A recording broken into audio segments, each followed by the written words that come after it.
Mr. District Attorney, starring David Bryan. Mr. District Attorney, champion of the people, defender of truth, guardian of our fundamental rights to life, liberty, and the pursuit of happiness. And now, tonight's story, the case of the canned death.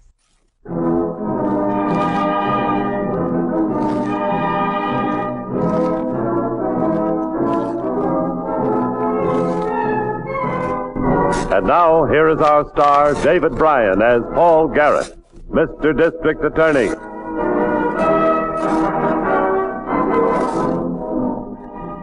To the untrained observer, a crime and an accident may sometimes be indistinguishable, one from the other.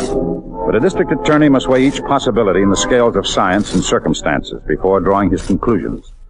You take this case. It started on a farm near County Line at 2 a.m.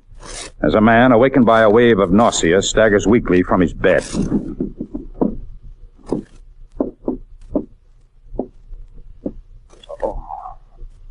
May, where are you?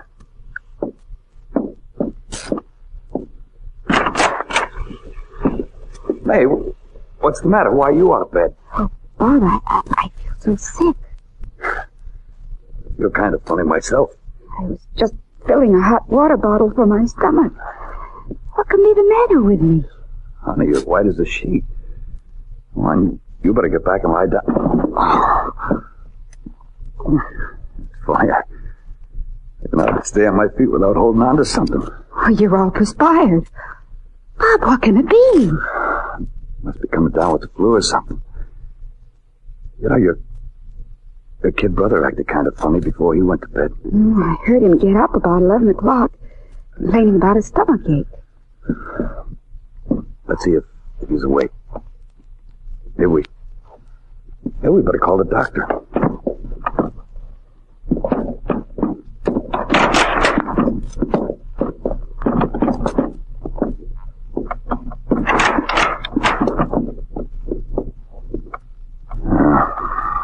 At least he's sleeping. It's so chilly in here. I'll throw an extra blanket over him. Honey, he's 20 years old. He can get a blanket if he needs it. Come on. We better get back to bed ourselves. It'll only take me a minute to fix it, Bob. All right, you come on now. We'll call the doctor in the morning. Oh, I never felt so sick. Bob. What is it? What's the matter? Feel his face. It feels so funny. Bob, he's so cold. He isn't even breathing. No. Don't get yourself excited. I'll wake him up. Walter, wake up. Walter! Wake up, Walter! Walter! Doctor! Oh, Bob, what's the matter with him? I'll go down and call the doctor right away. Bob! Bob, don't leave. May! No. May, honey! Gotta get somebody to help. Gotta get downstairs to the phone.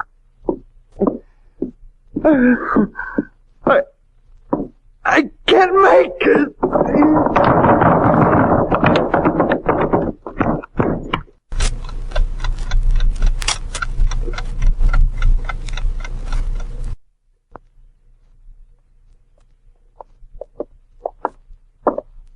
Medicine chest is in here, Chief. Bathroom right off the master bedroom. Well, it all looks harmless enough, Harrington. Home remedies, first aid materials. Lab boys seen these? Yep. Took samples from each bottle for analysis. Anything? Nope. Chief, it's gotta be poison, though. 3 bodies, no sign of violence, no weapon. I know. How long did the medical examiner figure they'd been dead? Oh, since sometime night before last. A long time. Did the lab men check the garbage cans and the refuse containers? Yeah. No empty bottles of any kind. Just a few cans, a jar, vegetable peelings, things like that. Well, something killed them. Better have another look around downstairs. How long ago were the bodies taken into town? About 3 hours. Autopsy report should be ready pretty soon, then. unless the doc runs into trouble. Yeah, well, I figured he'd want it as soon as possible, so I asked him to send it out with Miss Miller as soon as it was finished. Good. I think that the... There's a car outside now. Might be her. No, that's a man's knock. Come in. Which one of you is Garrett? I am. Who are you? My name is Sid Mack. I own half this farm. I was Farragut's partner. I just want to find out one thing. I want to know who did this. If we knew that, we wouldn't be here trying to find out, Mr. Mack. I just want to make sure that whoever did it doesn't get away with it. You can post a $5,000 reward for the killer in my name. Make it 10. Make it anything I got, but get him. We don't need rewards for that, mister. What we need is information. You said you own half this farm, Mr. Mack? Yes. And you haven't been here since the night before last? I don't live on the place. It was just an investment for me. I set Farragut up here. I got a big hardware store over in Emmetsville. I live there. I see. Do you know anybody who might have had any reason for wanting Farragut and his family out of the way? Huh? Out of the way like this? Why, it'd have to be a madman. Squad car just turned into the road, Chief. That's Miss Miller. Looks like Simmons driving. Let her in. Right. We've been waiting for an autopsy report, Mr. Mack. Hi, Miss Miller. It may tell us which way to move. I hope so. We've got Dr. Miller's autopsy report, Mr. Garrett. Good. Could he establish the poisoning agent? There wasn't any. There wasn't any. You mean he couldn't make an analysis? No, sir, there just wasn't any deliberate introduction of a poison. All 3 deaths were accidental. Well, let me see that report. Doc must have missed something this time, Chief. No, he didn't miss anything, Harrington. The deaths were caused by botulism. Botulism? What's that? The result of improper home canning of food. The report shows that the Farraguts made their last meal of green beans, potatoes, and canned sausage meat. The bacteria was unmistakable. It was the home-canned sausage meat. Well, I guess in a way we can be thankful, Chief. It's nice to know it wasn't murder.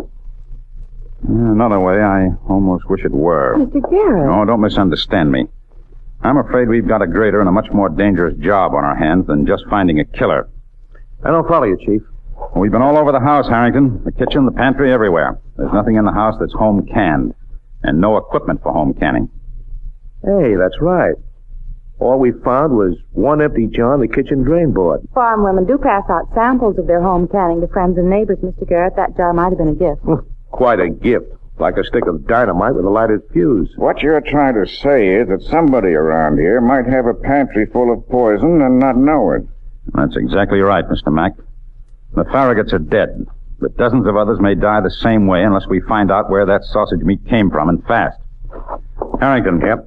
Get all available local police on this with a couple of squads sent out from the city. I want the sheriff and all his available manpower, too. Right. Fan them out for a 20-mile radius. I want direct contact with anybody in the area who can't be reached by phone. See if anybody they can reach gave the Farraguts a jar of sausage meat. Get right on it. I'll have it set up in 20 minutes. Miss Miller, you'll be in charge of the phone campaign. Special operators from the phone company. All that they can spare. All listings in this area to be called. So where will you be? I'm back at the office, praying that we don't get any more calls from the hospital or the morgue before we find the source of that jar.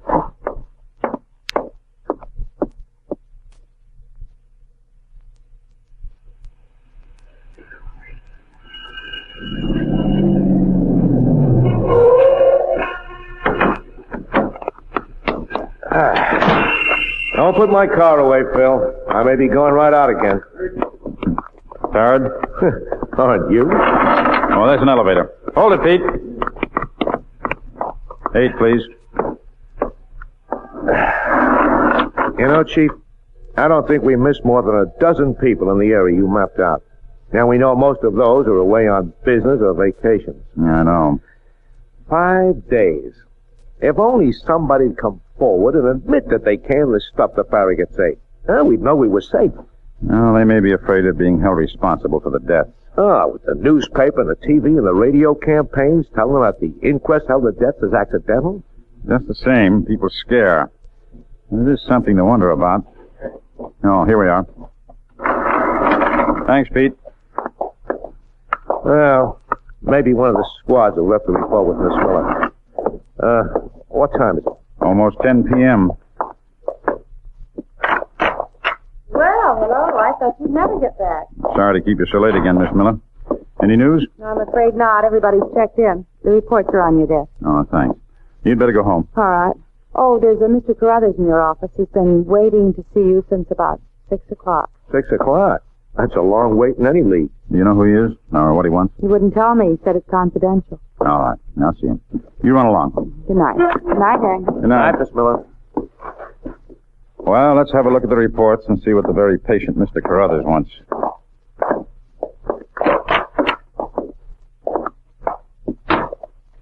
Mr. Carruthers? Excuse me, I almost dozed off. Oh, that's all right. I'm Paul Garrett. This is my assistant, Mr. Harrington. Right. Anything we can help you with? Yes, I flew down from Hartford to see you, Mr. Garrett. I'm an investigator for the Eastern and Frontier Insurance Company. Mr. Garrett, we understand that you're still investigating the deaths of Robert and May Farragut and her brother, Walter McMahon. Well, we're trying to locate the source of the food that killed them, if that's what you mean. Then, this isn't a criminal investigation. Didn't you get a report on the inquest verdict? Yes, but, you can't blame us for being interested when a beneficiary submits a claim for $30,000. $30,000? Who's the beneficiary? Somebody who had a half interest in the Farragut farm. A man named Sid Mack. No wonder he could afford to offer a $10,000 reward, Chief. Yeah. How long ago were those policies written, Mr. Carruthers? I have the dates right here. Let's see, just a little over a year ago when Mack bought his interest in the farm. That's the main reason my company wanted to be certain about your investigation, Mr. Garrett. It's a routine matter, of course, for partners to insure each other, but... This involves Farragut's entire family. Yes. However, since there's no criminal investigation, you'll have to honor Mr. Mack's claim. Thanks for your time, Mr. Garrett. Just a moment, Mr. Carruthers. I suggest you don't recommend payment of that claim just yet. But, Mr. Garrett, you just said there's no criminal investigation. There wasn't a minute ago, but there is now. The coroner had listed as accidental the deaths of 3 persons, all victims of botulism, a deadly food bacteria resulting from improper home canning. In trying to locate the source of the lethal food to prevent other fatalities, we came into contact with an insurance investigator who disclosed that the 3 dead people had been heavily insured, and that the beneficiary was Sid Mack. Harrington and I got a search warrant for Mack's house. Mack had already left for his hardware store, but we were admitted by a hired girl who disappeared as we were making our search. Well, there's nothing in the kitchen, Chief. Well, there's nothing in the pantry either, Harrington. Well, let's try the cellar. There's a light switch on the side there. Yeah. That hired girl scooted in a hurry, didn't she? Probably gone to Mack's hardware store to tell him what we're doing. Yeah. Should have kept her here until we finished. It doesn't make any difference. He'd know sooner or later. And if there's anything here, he won't be able to stop us from finding it. We're not going to find anything, Chief. If there was more of that contaminated food, he'd be stupid to have it around. And if he killed the Farraguts, he's not stupid. This whole job is too clever. No crime is perfect, though. If there was a crime, there's been a slip someplace. Let's move those crates. Okay. Nothing in these, Chief. Try the barrels. Hold it, Harrington. Somebody came in upstairs. Must be Mack. You down there, Garrett? That's right, Mr. Mack.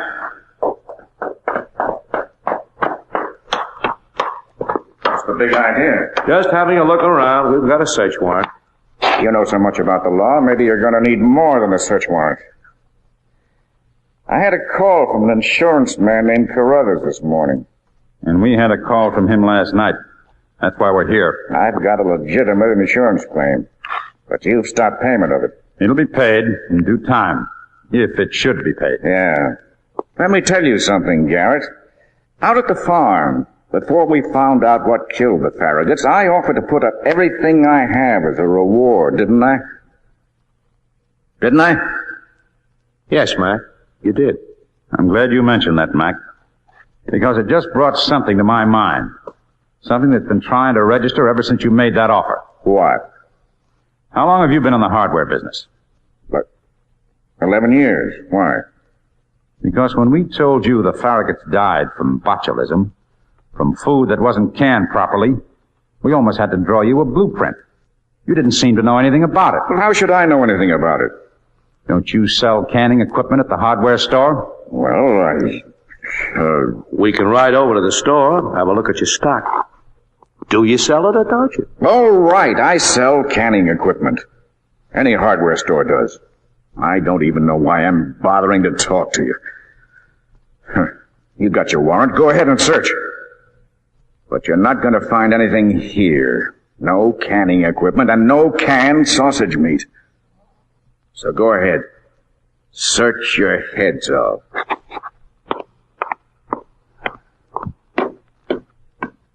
He knows something about those deaths, Chief. He practically told us right to our faces. Yes, he's pretty sure of himself. We haven't got a case, and he knows it. He could have brought canning equipment home from the store, then dished it when he was finished. He'd need more than just equipment, Harrington. Huh? What? Pork. Hog meat. Quite a bit of it, too. Botulism bacteria isn't easy to cultivate, even deliberately. It would probably take quite a few tries before a poisonous batch developed.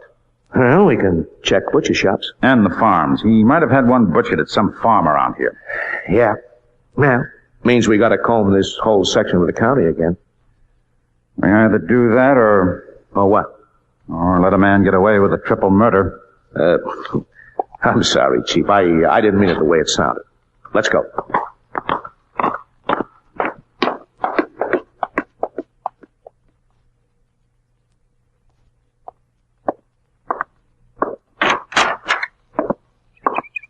Well, thanks, Mr. Foster.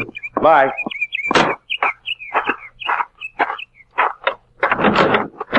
Any luck, Harrington? No, nothing. Just like the others. He might have given me some kind of a lead, though. Like what? Well, it seems there's a place we missed when we were making our first check around here. It's not really a farm. Oh, what is it, then? It's a place off a dirt road about a half-mile north of here. Forrester says there's an old woman living in a shack back there with her grandson. Her name is Annie Hibbs. Well, what did Forrester say about her?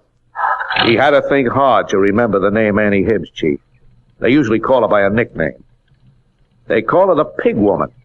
She raises hogs. That's our next stop. Forrester says she's kind of strange. Her grandson is feeble-minded. They had him at the state asylum for a while, but he was harmless, so they let him go. And why are you looking so worried? Well, hogs aren't the only animals up there, Chief. Forrester says they've got the meanest dog in the state. And don't they keep him tied? Yeah, but he chews loose. And he hates everybody but the old lady and her grandson. Well, we've got to see those people. It's going to take more than a mean dog to stop us.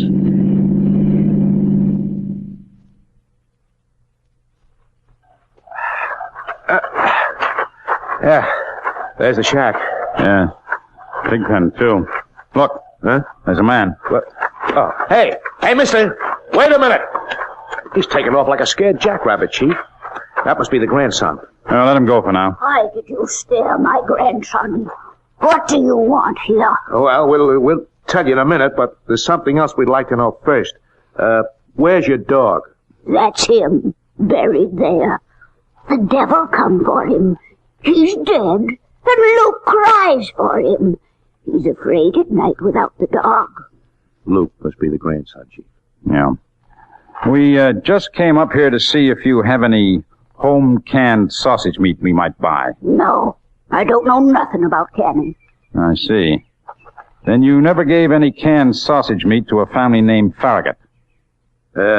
You know who they were, don't you? Their farm is less than a mile from here. Yes, I know. Then you must also know they're dead. Not dead. Gone to glory. If you never gave anything to the Farraguts, did you ever give or sell, any of the canned sauces to a man named Sid Mack? Or even a live hog. Well, did you any? You've got a right to sell what you own. I don't know nobody by that name. He owns the hardware store in Emmettville. That's the only town near here. I never sold him nothing. He never come up here. Oh, tell us that he never... It's all right, Harrington. Thank you, Annie. That's all we wanted to know, for now. And don't you ever come back here again, ever. You ain't taking my grandson back to that place, you hear? You'll never get this close if that dog was living.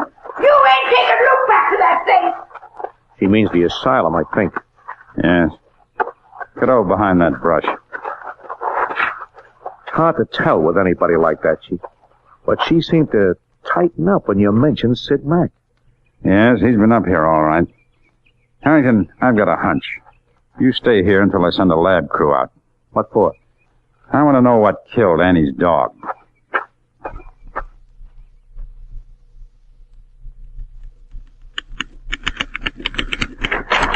Miss Miller? Oh, yes, Mr. Garrett? No word from Harrington yet? No, sir. Radio Division tried again about 45 minutes ago and still can't reach him. Or the lab car. The spot where that dog was buried was close enough to the road for them to hear the radio calls. You better order my car. I'll have to go. Chief, we got it. The whole case is cracked wide open. What happened? About Annie's grandson. When we calmed him down, he told us the dog had died after Sid Mack had bought a jar of meat up for them to feed it. And an insidious mind. And we still haven't got him cornered. Why not? With Luke's background in the asylum and a smart defense attorney in court scaring him and confusing him, his story wouldn't hold up. Not even if we could produce a few more jars of the contaminated batch with Mack's fingerprints all over them? You got them? More than 20 jars. Luke showed us where Mack buried them, about 100 yards from the dog's grave. So that's why Radio Division couldn't reach you. That's right, that's why. What time is it, Miss Miller? 4:10. Good. Come on, Harrington. We can make Emmettville very nicely before Sid Mack closes his hardware store.